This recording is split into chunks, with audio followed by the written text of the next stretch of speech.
Oi, gente, eu sou a Isadora e hoje a gente vai falar sobre participle clauses, que são basicamente orações no particípio ou usando particípio em inglês. Então vamos começar com o que são essas orações no particípio, o que elas fazem de diferente. Então a gente tem 4 pontos importantes, um deles é como se fosse o resumão que eu considero.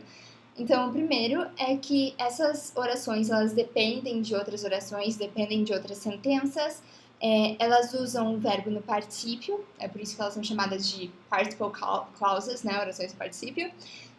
Terceiro ponto é que elas são usadas para avoid overly complicated sentences, então é tipo para evitar sentenças muito complicadas. Então, essas participle clauses, essas orações no particípio, elas vão ter bastante informação num formato pequeno. Então, elas vão ser curtas, mas elas vão ser significativas.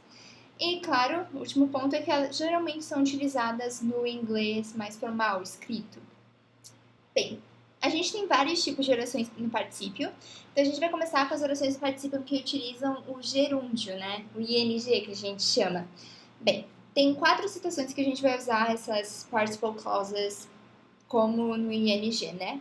A primeira são actions happening at the same time. Então, ações acontecendo no mesmo tempo.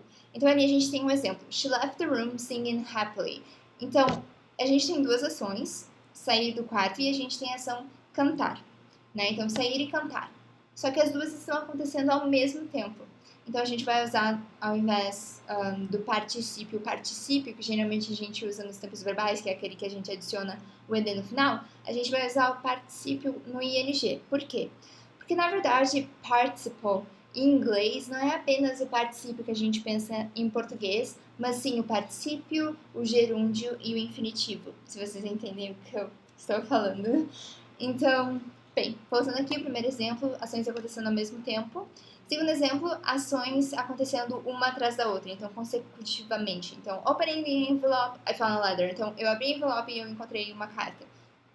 Uma atrás da outra, não teve nada assim que quebrou a sequência ou a ordem das ações. Terceiro exemplo, an action that is the result of another action. Então, uma ação que é o resultado de outra ação. Elas estão ligadas diretamente. When I entered the room, they all looked at me, making me uncomfortable. Então, quando eu entrei no quarto, eles todos me olharam e eu fiquei desconfortável. Então, o fato de todos terem olhado para você fez você ficar desconfortável. Então, resultado de outra ação. A reason for the action in the main clause.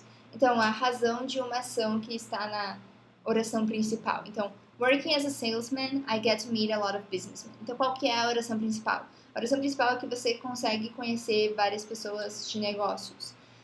Então, a razão para essa ação realmente acontecer é que você está trabalhando como alguém que trabalha na área de negócios. Por isso que você tem um working as a salesman, você tem essa oração no participle, né? No particípio, que no caso seria o gerúndio.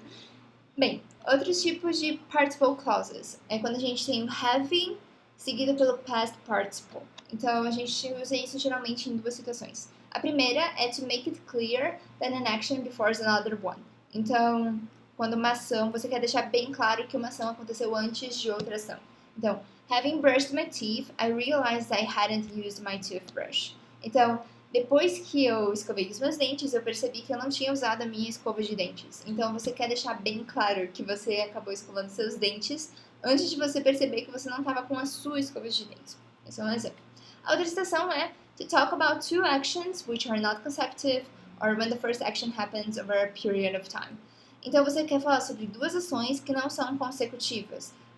Muito provavelmente uma ação aconteceu e depois de um período de tempo que a segunda ação foi acontecer. Elas estão conectadas, mas elas não são uma atrás da outra, que nem a gente tinha visto nesse primeiro exemplo aqui, onde a gente vai usar o ing. Elas aconteceram depois de algum tempo.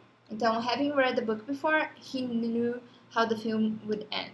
Então, assim, tendo lido o livro antes, ele sabia como o filme ia terminar. Então, não quer dizer que ele leu o livro e logo foi ver o filme. Não, provavelmente ele leu esse livro meses atrás. E agora fizeram um filme sobre o livro. Então, ele já sabe como o filme vai terminar porque ele leu o livro.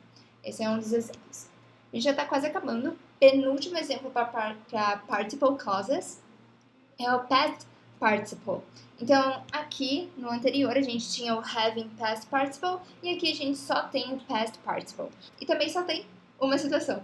To replace passive voice finite clauses. Então, é quando a gente quer substituir passive voices, né, vozes na passiva, que tem orações finitas, finite clauses, geralmente utilizadas no finitivo. Shocked by the Cookie Monster, Rick and Morty ran for shelter. Então, eles estão, assustados, em choque por causa do monstro do cookie. O Rick e o Morty correram por abrigo.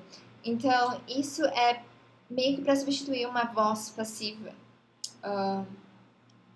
Basicamente, é a voz passiva em si, para ser sincera. A única diferença é que você não está usando o verbo to be. Porque se vocês viram a nossa aula anterior, a gente já teve uma aula na mentoria de inglês sobre voz passiva e ativa. E a gente viu que na voz passiva a gente tem praticamente sempre o verbo to be. Enquanto que aqui a gente não está tendo o verbo to be. Por quê? Porque a gente está usando, na verdade, uma participle clause e não uma voz passiva. A gente substituiu a voz passiva pela participle clause. Então, se vocês sabem quando a voz passiva pode ser usada, vocês sabem quando vocês podem substituir pelo participle clause. E last option, last situation, a última situação de todas, apesar de parecer bastante coisa, na verdade bem simples, são 3 exemplos, eu só queria mostrar ele com mais detalhes. Apesar de que a gente vai ver relative clauses ainda mais pra frente, não vai ser agora, eu acho que semana que vem, se não me engano, se não for na outra, mas a gente vai entrar em mais detalhes sobre relative clauses depois. Agora o que interessa é saber do participle clauses. Então, a gente usa em 3 exemplos. Mas, basicamente, eu poderia resumir todas essas 3 situações em que uma participle clause vai substituir uma relative clause, quando a gente tem aquelas AWH questions, que a gente chama que, na verdade, nem sempre vão ser questions. Tipo, who, which, what, that, was, todas essas palavrinhas que geralmente começam com WH, elas podem ser meio que substituídas pela participle clauses. Isso é muito importante, principalmente quando você está escrevendo, porque você vai perceber que muitas vezes você vai repetir muito essas palavrinhas. Então aqui a gente tem um exemplo, né? The man driving the car was not injured. Então, se eu estivesse usando uma relative clause, eu iria falar the man who was driving the car. Então, essa é a diferença. Usar o participle clause here é mais para tirar essas WH words que a gente tem para não deixar repetitivo. E então, basicamente, as situações são present participle clauses can replace an active voice finite relative clause. The noun before the participle is the doer of the action. Então, é quando elas estão substituindo uma voz ativa na relative clause, que tem a WH word, né, como who, e que o substantivo, né, o sujeito, antes do participle, né, antes do driving, do verbo no participle, é quem está fazendo a ação. Então, aqui eu usei o who was driving. O who indica que the man estava fazendo a ação. The man was driving. E por eu saber disso, eu sei que daí eu vou ter que ter o the man driving the car was not injured. E que eu posso fazer essa substituição. Outro caso é present participle clauses can also replace state verbs. Então, verbos de emoção, de ação, que na verdade em inglês não são exatamente tipo os mesmos que em português. Por exemplo, aqui a gente tem contains, porque não é exatamente literal nesse exemplo. Então, verbos, state verbs são meio que diferentes no inglês, mas o que interessa é que a gente tem which, que é uma WH word. Então, a gente, para tirar essa WH word, a gente substitui a relative clause pela participle clause. Então, a gente usa o containing. E daí, depois a gente tem o last example, que é o that was taken of my grandmother, que vira taken. Se vocês perceberem, a maioria das vezes vai terminar com ing no gerúndio, mas algumas vezes vai terminar com past participle. Por exemplo, aqui no último exemplo, taken. E você consegue ver isso a partir da relative clause. Então, aqui a gente tinha o that was taken, então já estava no participle. Então, isso já dá uma dica que vai estar no participle também. Aqui, apesar de não estar no ing, estava no present. Então, muito provavelmente também ia ficar no present, né? Porque esse ing aqui é um present. E aqui a mesma coisa, driving, você nem precisou mudar, na verdade, né? Ficou só o driving. E no mais é isso. Então, vamos praticar. Vamos lá. Primeiro exemplo. We broke the computer. The computer belongs to my father. Assim, eu percebi que na maioria dos vestibulares eles pedem para vocês meio que completarem sentenças, provavelmente, utilizando essas participle clauses. Então, ao invés de você usar o who ou whose, ao invés de você usar aquelas WH words, que é o who, what, which, que a gente viu antes, você vai usar o participle clause. Então, aqui no primeiro exemplo, we broke the computer. E the computer belongs to my father. Então, we broke the computer belong to my father. Então, ing.